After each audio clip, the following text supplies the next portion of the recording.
नमस्कार प्यारे साथियों, मैं आप सभी का आपके अपने YouTube चैनल नैनो एकेडमी पर स्वागत कर रहा हूं। साथियों, आज का अपना टॉपिक रहेगा नेतृत्व, शिक्षण, अभिरुचि व अभिवृत्ति में नेतृत्व टॉपिक से संबंधित BSTC और PTT की तैयारी करने वाले विद्यार्थियों के लिए 3 से 4 प्रश्न अक्सर पूछे जाते हैं। लीडरशिप से संबंधित प्रश्न पूछे जाते हैं और इनकी थ्योरी का वीडियो मैंने अपलोड कर दिया है और आप वीडियो की प्लेलिस्ट में जाकर के वहाँ से भी आप इसका वीडियो देख सकते हैं। इस वीडियो में अपन टोटल 25 प्रश्न जो पिछले एग्ज़ाम में पूछे गए थे उन्हीं प्रश्नों का अपन सॉल्यूशन करेंगे, हल करेंगे और आगे वाले एग्ज़ाम में भी इन्हीं प्रश्नों में से आपके एग्ज़ाम में प्रश्न पूछे जाएंगे। तो आपको बढ़िया तन्मयता के साथ में, तल्लीनता के साथ में सारे प्रश्नों के उत्तर देने हैं। आपने किस प्रकार से तैयारी की है और कैसे आपने थ्योरी का अध्ययन किया है, क्योंकि PTT और BSTC में टोटल 50 प्रश्न पूछे जाते हैं। 150 अंक का कुल मिलाकर के ये जो चौथा भाग होता है जो कि शिक्षण, अभिरुचियों, अभिवृत्ति का होता है और इनमें से पूछे जाते हैं। तो कमर कस लीजिएगा, बढ़ते हैं आगे अपने अगले टॉपिक की ओर।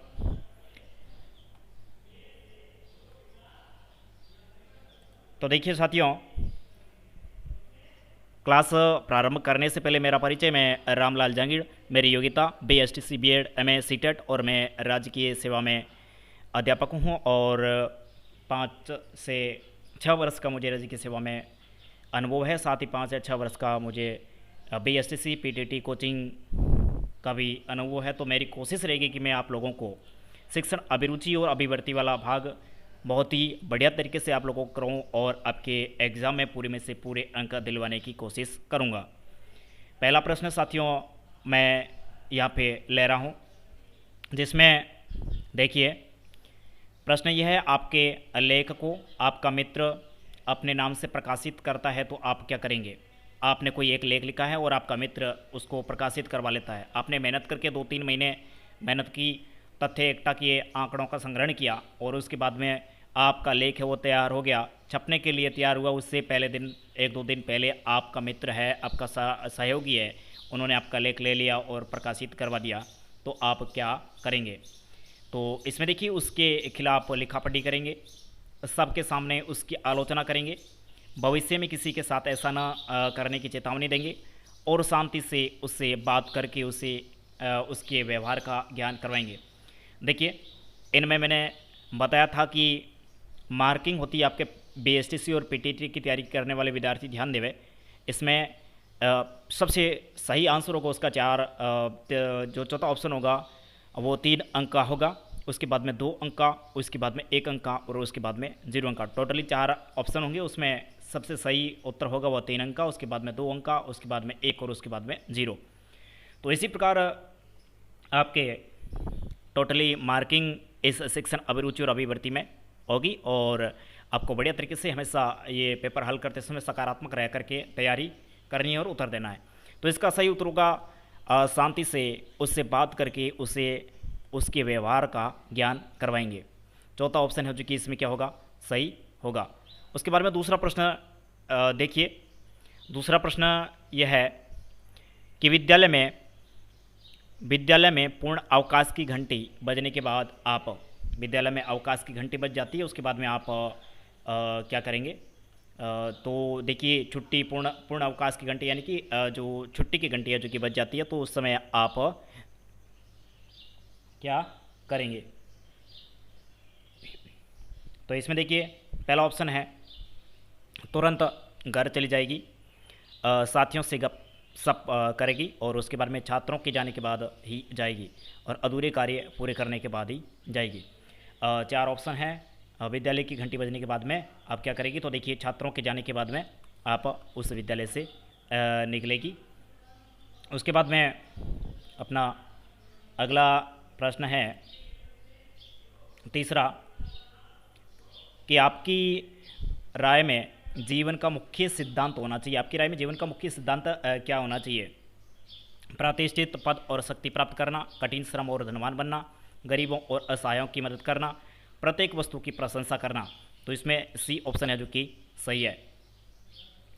आगे बढ़ते हैं। चौथा प्रश्न, इस प्रश्न में देखिए, खेल में जीतने वाले खिलाड़ी के प्रति आपका व्यवहार है जो कि कैसा होगा? खेल में जो जीत प्राप्त करता है उस खिलाड़ी के प्रति आपका व्यवहार कैसा होगा? तो इसमें देखिए, ईर्ष्या करेंगे, सराहना करेंगे, प्रतिद्वंदियों को उससे नीचा दिखाने की सलाह देंगे और उसके बाद में उदासीन हो जाएंगे।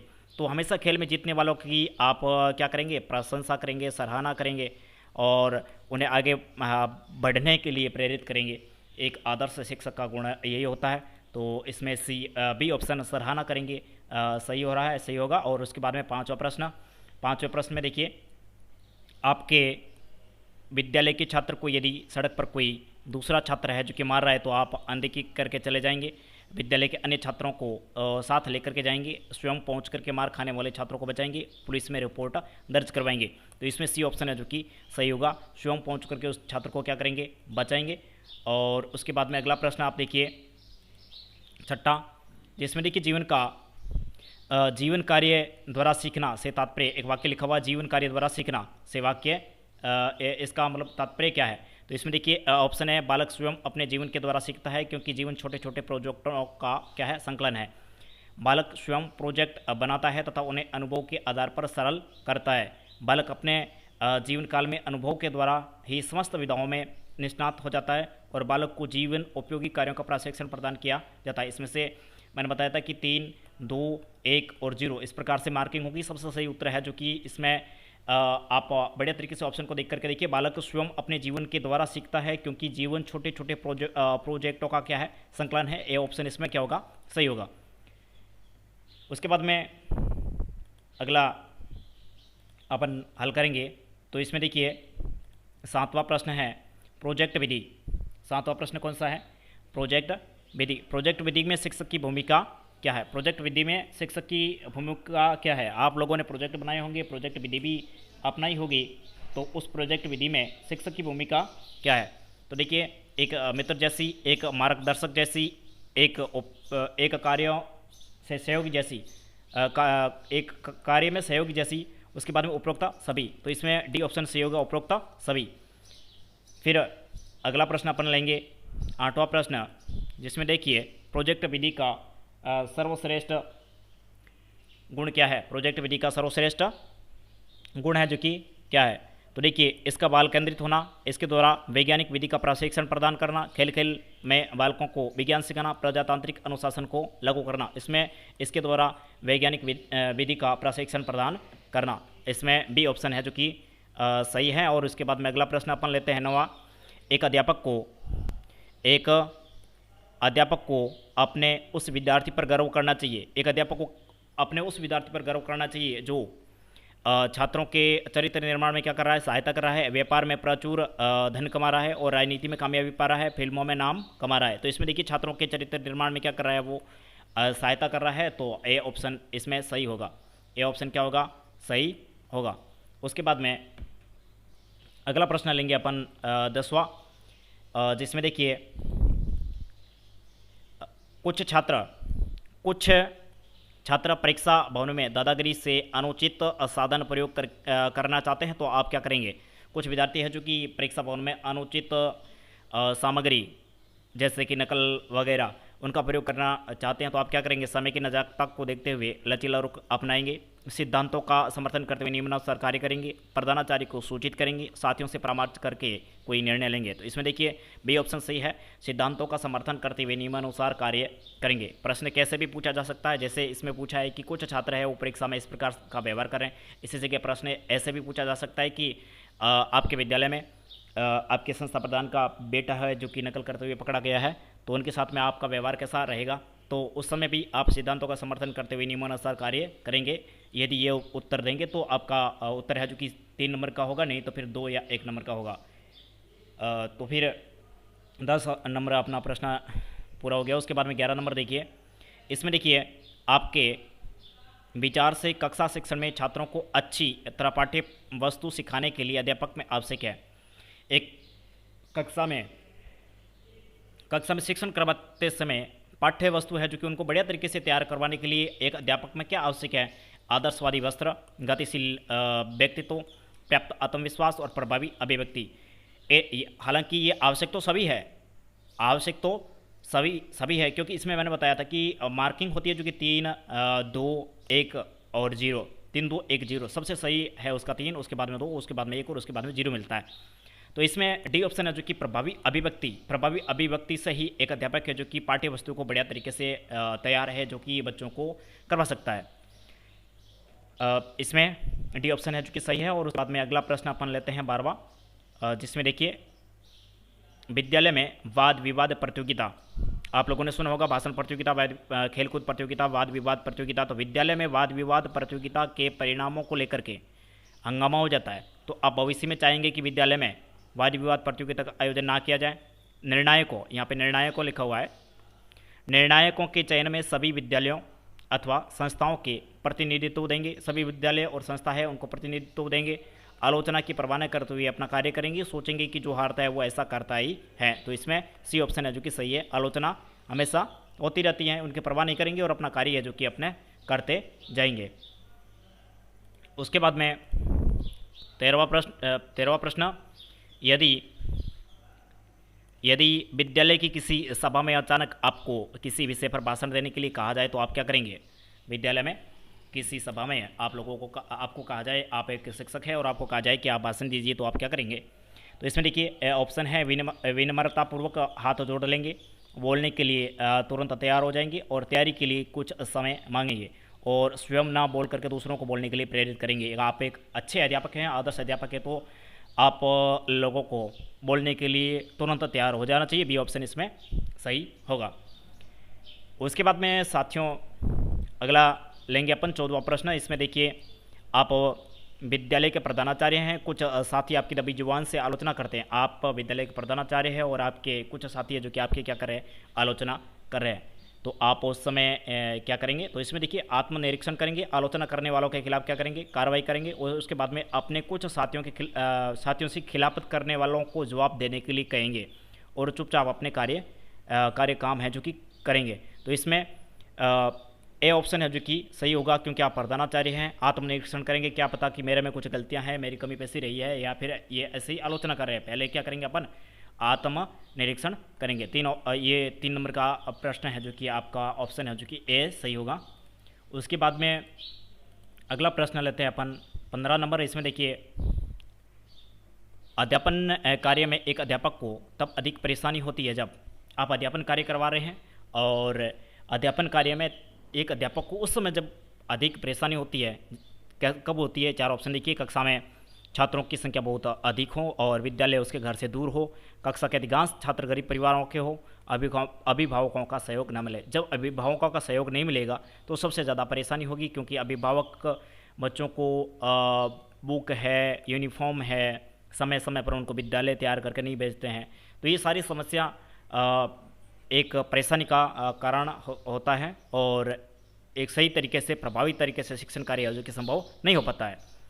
तो ये इसमें अपना डी ऑप्शन है जो कि सही होगा। और उसके बाद में अगला प्रश्न देखिए 16 नंबर। इसमें देखिए अध्यापन के अतिरिक्त विद्यालय के जिन कार्यक्रमों में मैं अपने को शामिल करना चाहती हूँ वह। देखिए आपसे प्रश्न ये पूछा गया है कि आप एक अध्यापिका हैं और आप विद्यालय में शिक्षण कार्य के अतिरिक्त क्या काम करना है जो कि चाहोगी। तो इसमें देखिए पहला ऑप्शन है विद्यालय की सफ़ेदी और बागवानी। विद्यालय में सफ़ेदी करेंगे ब्रूस लेकर के, और बागवानी यानी कि सब्जी वगैरह उगाएंगे। उसके बाद में बी ऑप्शन है सांस्कृतिक कार्यक्रम और पुस्तकालय। सांस्कृतिक कार्यक्रम और पुस्तकालय में रुचि लेगी, और सांस्कृतिक कार्यक्रम और लोक कल्याण कार्यक्रम है इनमें रुचि लेगी, या फिर प्रशासनिक व्यवस्था को बनाए रखेगी और साक्षरता अभियान है जो कि चलाएगी। तो इसमें देखिए बी ऑप्शन है जो कि सही होगा। सांस्कृतिक कार्यक्रम और पुस्तकालय इनमें रुचि लेकर के अपने विद्यालय को प्रभावी तरीके से संचालन में सहयोग करेगी। इसमें बी ऑप्शन है जो कि सही होगा। उसके बाद में 17 नंबर प्रश्न।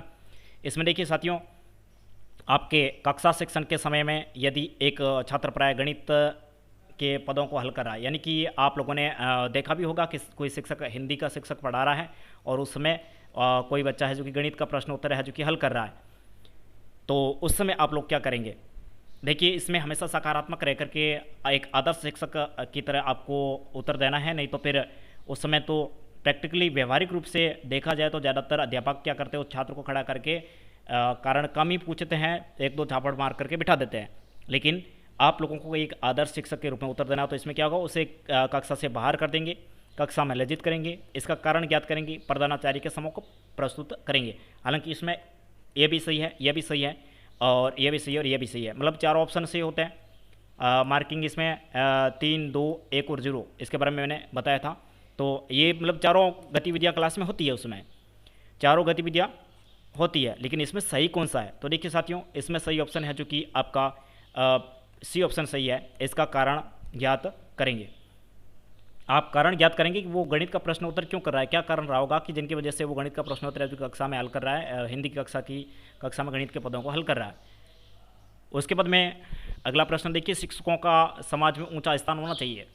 शिक्षकों का क्या होना चाहिए? समाज में ऊंचा स्थान होना चाहिए, क्योंकि वह शिक्षा का दान करते हैं, अधिक मानसिक श्रम करते हैं, देश के कर्णधारों का सर्वांगीण विकास करते हैं, संतोष की प्रतिमूर्ति होते हैं। माफी चाहूँगा, उसमें सी ऑप्शन है जो कि आपका सही है। देश के कर्णधारों का सर्वांगीण विकास, शारीरिक, मानसिक, भावात्मक और संवेगात्मक, ये आप अपना जो कि सी ऑप्शन है जो कि इसमें सही होगा। सामाजिक विकास करेंगे आप, शारीरिक विकास करेंगे, संवेगात्मक विकास करेंगे, सर्वांगीण रूप से बच्चे का विकास है जो कि इसमें आप लोग करेंगे, तो सी ऑप्शन है जो कि इसमें आपका सही होगा। उसके बाद में अगला प्रश्न है जो कि 19 नंबर। इसमें देखिए साथियों, एक सफल अध्यापक वह है जो सामान्यतः अपनी कक्षा का नियंत्रण कर सके, प्रधानाचार्य को संतुष्ट कर सके, छात्रों की ज्ञान पिपासा को पूरा कर सके और प्रभावी ढंग से अध्यापन कर सके। एक सफल अध्यापक वही होता है जो प्रभावी ढंग से अध्यापन कार्य करवा करके बच्चों को हमेशा आगे की ओर बढ़ाएं। तो इसमें देखिए डी ऑप्शन है जो कि हमेशा अध्यापक से संबंधित प्रश्न आएगा तो विषय वस्तु का ज्ञान और उसके साथ में प्रभावी ढंग से अध्यापन, ये डी ऑप्शन है जो कि सही होगा। आगे बढ़ेंगे, अगला प्रश्न देखिए 20 नंबर प्रश्न।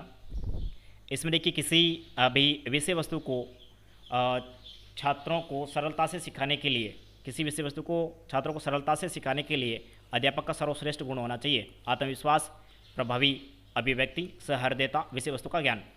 तो देखिए इसमें किसी विषय वस्तु को, ये प्रश्न शायद पीछे आ चुका है, तो किसी विषय वस्तु को छात्रों को सरलता से सिखाने के लिए एक अध्यापक में क्या होना चाहिए? प्रभावी अभिव्यक्ति है जो कि होनी चाहिए। अच्छी अभिव्यक्ति से ही वो अपने विद्यार्थियों को क्या करेगा, एक अच्छा तरीके से सिखा पाएगा।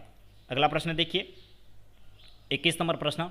इसमें देखिए यदि आपको प्रधानाचार्य का पद मिल जाए तो आपका लक्ष्य क्या होगा? प्रधानाचार्य का आपको पद मिल गया तो आपका लक्ष्य क्या होगा? तो इसमें देखिए अपने विरोधी अध्यापकों को आप क्या करेंगे, निकाल देंगे स्कूल में से जो आपके विरोधी है। उसके बाद में देर से आने वाले अध्यापकों का वेतन काट लेंगे। क्या काट लेंगे? वेतन काट लेंगे। उसके बाद में उच्च अधिकारियों से मेलजोल बैठाना और पूरी शक्ति के साथ में विद्यालय की शिक्षा व्यवस्था का संचालन करना। डी ऑप्शन इसमें पूर्ण रूपेण सही है। और फिर आगे बढ़ते हैं, अगला प्रश्न जिसमें देखिए बच्चे कक्षा में किसी दिन थके हुए हैं और वो पढ़ना नहीं चाहते, किसी दिन बच्चे थके हुए हैं और वो पढ़ना नहीं चाहते, तो आप क्या करेंगे? तो उन्हें घर जाने की छुट्टी दे देंगी, खेल खिलाएगी माफी चाहूँगा लेखन त्रुटि यहाँ पे क्या कि टाइपिंग जल्दबाजी में की हुई है तो कुछ लेखन से संबंधित त्रुटि है तो माफी चाहता हूँ, लेकिन आप जो लिखा हुआ है उन्हें कोशिश कीजिए समझने की और उत्तर देने की कोशिश कीजिए। तो इसमें देखिए पढ़ने लिखने का महत्व समझाएगी, किसी भी प्रकार पढ़ने को तैयार कर लेगी। तो इसमें खेल वाला ऑप्शन है जो कि सही होगा। पढ़ने का मन नहीं है तो चलो कोई बात नहीं, खेल खेलते हैं, खेल में ही अपन जो है ज्ञान है जो कि प्राप्त करेंगे। अगला प्रश्न है 23 नंबर। और 23 नंबर प्रश्न में देखिए अनुशासनहीन बच्चों के बारे में आपकी धारणा क्या है? अनुशासनहीन बच्चे होते हैं उनके प्रति आपकी धारणा है कि उन्हें चाहिए, जो अनुशासनहीन होते हैं बच्चे तो उनके प्रति आपकी धारणा है कि उन्हें क्या करना चाहिए? उनके बारे में आपकी धारणा होगी। प्यार, परामर्श और नियंत्रण देना, स्नेह, सुरक्षा और धन देना, सुरक्षा, प्रोत्साहन और करुणा देना, दंड, सहायता, दिशा निर्देश देना। इसमें देखिए जो अनुशासनहीन होते हैं बच्चे उन्हें दंड दीजिए, सहायता कीजिए कि कोई काम में जो उनको कोई टॉपिक है, कोई सी विषय वस्तु समझ में नहीं आ रही तो उनकी सहायता कीजिए और उन्हें समझाइए, दिशा निर्देश दीजिए। डी ऑप्शन है जो कि सही होगा इसमें। आगे बढ़ते हैं, अगला प्रश्न लेते हैं अपन 24 नंबर प्रश्न। 24 नंबर प्रश्न में देखिए प्रभावी शिक्षण में होता है, प्रभावी शिक्षण में क्या होता है? एक अध्यापक सक्रिय किंतु छात्र सक्रिय या निष्क्रिय, अध्यापक सक्रिय या निष्क्रिय किंतु छात्र सक्रिय, अध्यापक तथा छात्र दोनों सक्रिय उपरोक्त सभी स्थितियों में। तो इसमें दोस्तों अध्यापक और छात्र दोनों सब सक्रिय होंगे तब जा करके एक प्रभावी है जो कि अपना शिक्षण है जो कि अध्यापन है जो कि होगा। तो अपना 24 नंबर प्रश्न हो गया और उसके बाद में लास्ट प्रश्न है आपका 25 नंबर प्रश्न।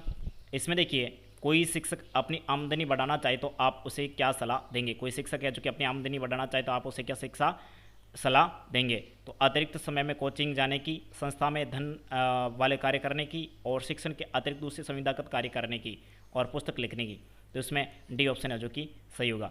तो इसी प्रकार साथियों 25 प्रश्न है जो कि मैंने आप लोगों को हल करवा दिया है। पीईटी और बीएसटीसी की तैयारी करने वाले विद्यार्थी अपने इस चैनल नैनो अकेडमी चैनल पर जाकर के आप वीडियो में जाएंगे तो उसमें पीटीटी और बीएसटीसी के बहुत सारे वीडियो अपलोड कर रखे हैं अलग अलग गुरुजनों के माध्यम से जो सरकारी सेवा में है, जो स्वयं सरकारी सेवा में हैं और उनके द्वारा सारे के सारे वीडियो डाले हुए हैं। आप उन्हें जाकर के बढ़िया तरीके से देखिए क्योंकि जो व्यक्ति स्वयं इसी लाइन से गुजरा हुआ है तो उन्हें सब कुछ पता होता है कि कौन सी जगह कौन से प्रश्न पूछे गए थे, कौन से एग्जाम में और कौन सी विषय वस्तु में से कौन सा प्रश्न पूछा जाएगा, तो किस लेवल का पेपर बनता है, उसके बारे में भी जानकारी काफ़ी आप लोगों को ये वीडियो देखने पर मिलेगी। और सबसे ज़्यादा से ज़्यादा आप लोग जो बीएसटीसी और पीटीटी के विद्यार्थी हैं और वो इन शिक्षण अभिरुचि और